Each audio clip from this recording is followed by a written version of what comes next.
La notte scende su Argo e con essa il silenzio. 50 spose novelle si preparano ad entrare nelle camere nuziali, ciascuna con uno spillone d'oro nascosto tra i capelli. Il vino ha già offuscato la mente dei loro sposi, i figli di Egitto. Le labbra sorridono, ma gli occhi tradiscono la tempesta interiore. Questa non è una notte d'amore, ma di sangue. Ti sei mai chiesto cosa succede quando 50 donne decidono di dire no, anche a costo di macchiarsi di un crimine imperdonabile?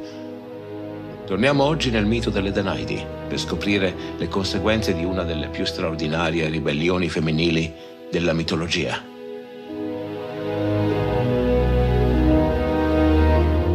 Grazie agli amici su TP che amano questo podcast, Giacomo e Sisifo Felice. Grazie anche a Denise, Dalila, Ferdinando e Coboa, ad Alessandro, Gioele, Mirko, Maria Chiara e Jimbo, infine ad Alessia, Raul, Chiara Miriam e Sidney. Diventa anche tu parte di questa avventura. Supporta questo podcast andando su TP usando il link in descrizione.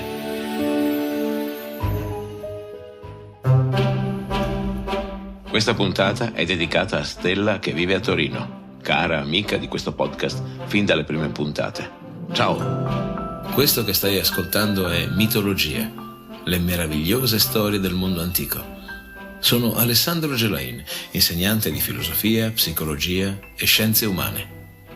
Se vorrai stare in mia compagnia, ti offrirò le storie più interessanti della mitologia greca e romana. Il mito ha ancora molto da insegnarci e talvolta, come uno specchio, è capace di mostrare meglio a noi stessi quello che siamo. Puntata numero 223. Sorelle assassine, seconda parte.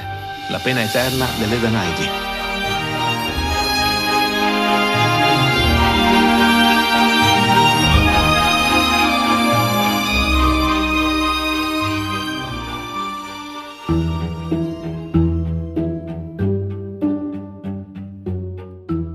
Nella scorsa puntata abbiamo seguito il viaggio di Danao e delle sue 50 figlie dalla Libia fino ad Argo, dove sono diventati rispettivamente re e principesse. Abbiamo conosciuto Amimone, che grazie all'incontro con Poseidone ha salvato la città dalla siccità. Ci siamo lasciati nel momento in cui le navi dei figli di Egitto sono state avvistate all'orizzonte, pronte a reclamare le loro promesse spose. I giorni che seguono sono tesi. I figli di Egitto, sbarcati in forze, inviano un ambasciatore a Danao. Il messaggio è chiaro: sono venuti per celebrare le nozze concordate con le 50 figlie di Danao, una unione che, nelle loro parole, porterà pace e prosperità alle due famiglie.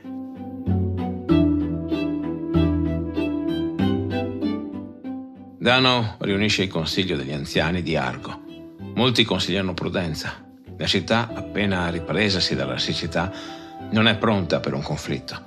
Altri sospettano le vere intenzioni dei figli di Egitto, ma nessuno osa sfidare apertamente una forza tanto numerosa.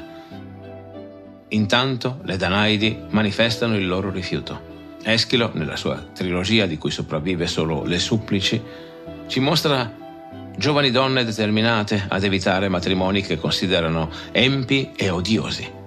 Non sono solo semplici pedine nelle mani del padre, ma donne che rivendicano il diritto di scegliere il proprio destino.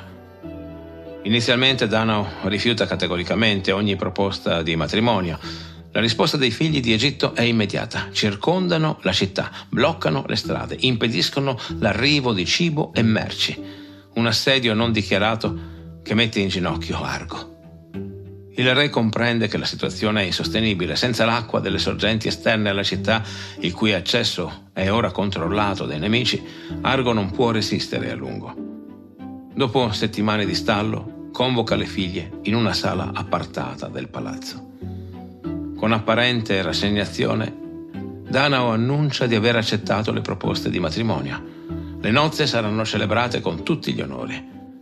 Le giovani lo guardano attonite, alcune indignate, altre in lacrime, ma il re ha un piano che rivela solo quando le porte sono ben chiuse e nessun servitore può ascoltare.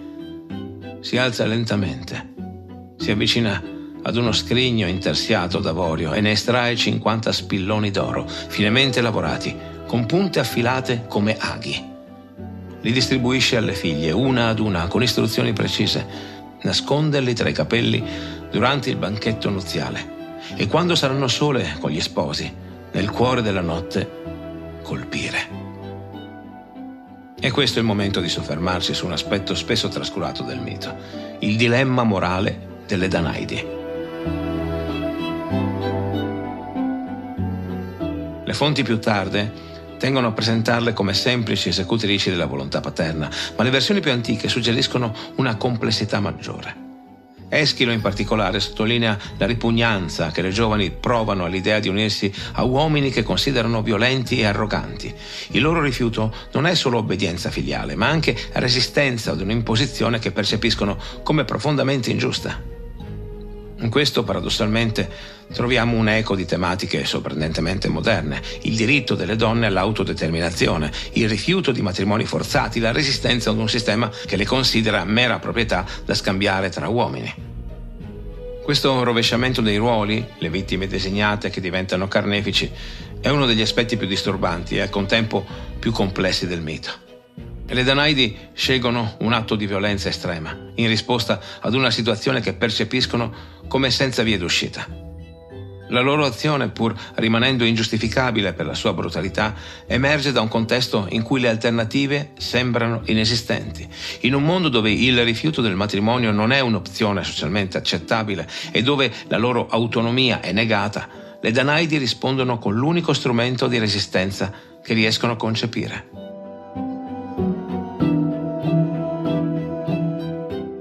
Quando la notte fu giunta a metà del suo corso, narra Apollodoro, mentre i figli di Egitto dormivano ebbri di vino e stanchi per i festeggiamenti, ciascuna delle Danaidi trafisse il cuore del proprio sposo. Soltanto una delle sorelle, Ipermestra, disobbedisce al padre e risparmia la vita del marito, Linceo, perché, ci dice Apollodoro, aveva rispettato la sua verginità. Ma forse la vera ragione è più profonda. Ipermestra si innamora di Linceo e sceglie l'amore sopra la lealtà familiare.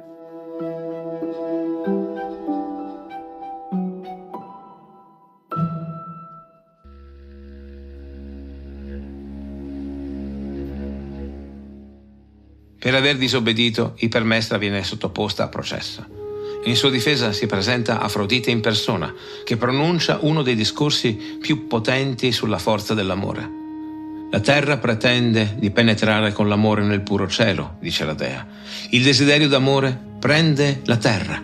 La pioggia del cielo la rende fertile ed essa allora dà vita alle piante e agli animali, dei quali si nutrono gli uomini. In queste parole di Afrodite risuona tutta la potenza dell'amore primordiale. La terra che anela il cielo, che si protende verso l'alto in un abbraccio cosmico. Il cielo che risponde con la sua pioggia fecondatrice, penetrando il grembo terrestre. Da questo sacro connubio fiorisce la vita, l'erba tenera, i frutti succosi, le creature che popolano i boschi. È la danza eterna della creazione, il respiro stesso del cosmo. Afrodite non parla qui di semplice desiderio carnale, ma dell'amore come principio universale, forza che plasma i mondi e trascende le leggi degli uomini. Ipermestra, scegliendo l'amore sopra l'obbedienza, non ha seguito un capriccio del cuore, ma si è allineata con la legge più antica e sacra, quella stessa che fa germogliare i semi e scorrere i fiumi. Il matrimonio tra Ipermestra e Linceo, l'unico a non essere macchiato di sangue, rappresenta la possibilità di redenzione. Dalla loro unione nascerà una stirpe di eroi, culminante con Perseo e più tardi con Eracle. L'amore trionfa sull'odio, la vita sulla morte. Ma cosa accade alle altre sorelle? Le teste dei principi assassinati vengono sepolte a Lerna. I loro corpi ricevono solenni esequie ad Argo. Danao ordina immediatamente una purificazione per le sue figlie, consapevole dell'enormità del crimine commesso. Secondo Apollodoro, Atena ed Hermes le purificarono nella palude di Lerna con il permesso di Zeus. Questa purificazione rituale, che normalmente dovrebbe cancellare la macchia del sangue versato, si rivela però insufficiente. Il crimine delle Danaidi va oltre la dimensione umana, è una violazione dell'ordine cosmico stesso. A differenza di tanti assassini nel mito greco che una volta purificati possono ricominciare una nuova vita, pensiamo ad Eracle dopo l'uccisione dei propri figli o a Oreste dopo il matricidio, ogni Danaide porta con sé una colpa che nemmeno gli dei possono cancellare completamente. Danao, consapevole dello stigma che ora grava sulle figlie, tenta disperatamente di trovar loro nuovi mariti. Organizza una gara di corsa. Il vincitore avrà diritto alla prima scelta tra le Danaidi e così via fino all'ultimo arrivato.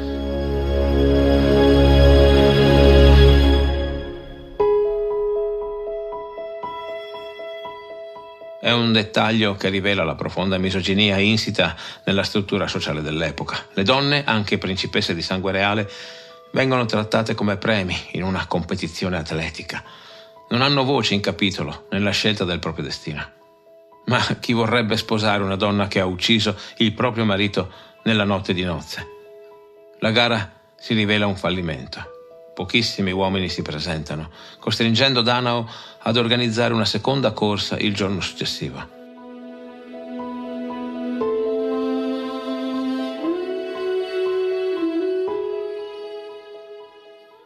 E qui arriviamo alla parte più affascinante e misteriosa della storia.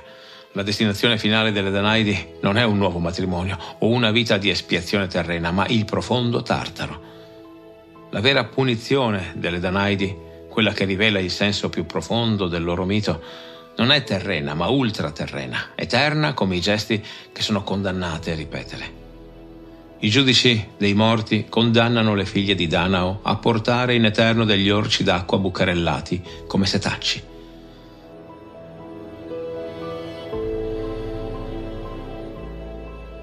Nel Tartaro, quella regione remota dell'oltretomba dove vengono puniti i peggiori criminali, le sorelle sono condannate ad un lavoro eternamente incompiuto, a riempire un grande vaso, o a seconda delle versioni un pozzo, utilizzando degli orci che però perdono acqua da innumerevoli piccoli buchi.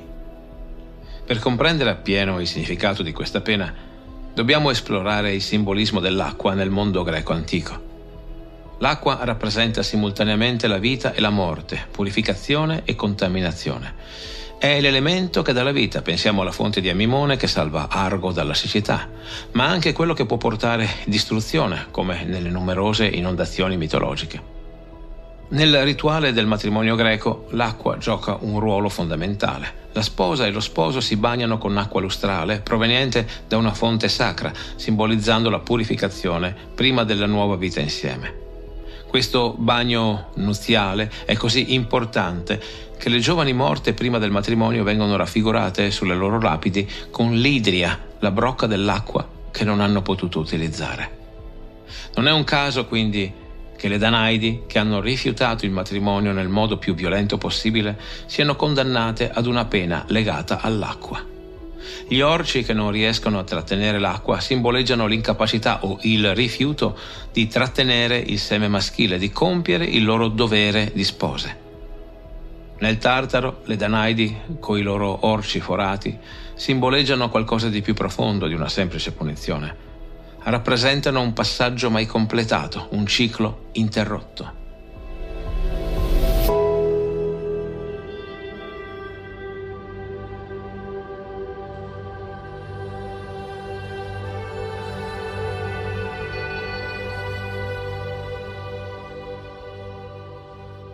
Questa pena, diversamente da quelle di Sisifo o Tantalo, ha un carattere collettivo. Le sorelle condividono lo stesso destino, unite nella colpa come lo furono nell'azione. Ma mentre versano acqua che eternamente si disperde, il loro mito si è, ahimè, trasformato attraverso i secoli. Come sentito, da simbolo di ribellione contro matrimoni imposti, le Danaidi sono diventate l'emblema dell'incompiutezza femminile. La loro storia è stata riscritta dalla tradizione patriarcale, cancellando la complessità delle loro motivazioni e riducendole a donne che hanno fallito nel loro ruolo. E invece, a ben guardare, il loro mito può ancora essere letto come una storia di resistenza. Hanno preferito diventare assassine piuttosto che vittime passive. Una scelta crudele, certo, ma che nasce da un rifiuto di accettare un destino imposto. Gli orci bucati delle Danaidi ci parlano ancora oggi di desiderio inappagato, di trasformazioni incompiute, di ribellione e delle sue conseguenze. Ci pongono domande scomode. Fino a che punto è lecito ribellarsi ad un destino ingiusto? E quale prezzo siamo disposti a pagare per la nostra libertà? Domande che, a distanza di millenni, attendono ancora una risposta.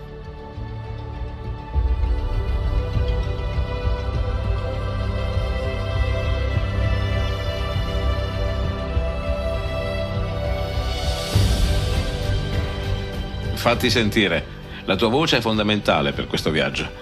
Lascia un like e condividi nei commenti le tue riflessioni. Ogni tuo pensiero arricchisce la nostra comunità.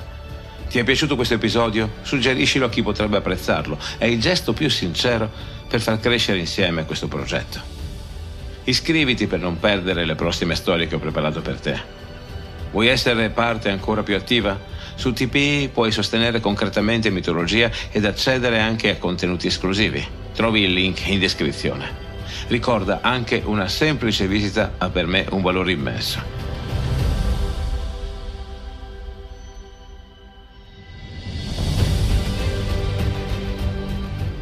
Questo è Mitologia, le meravigliose storie del mondo antico. Io sono Alessandro Gelain e ti aspetto sulla tua piattaforma d'ascolto preferita.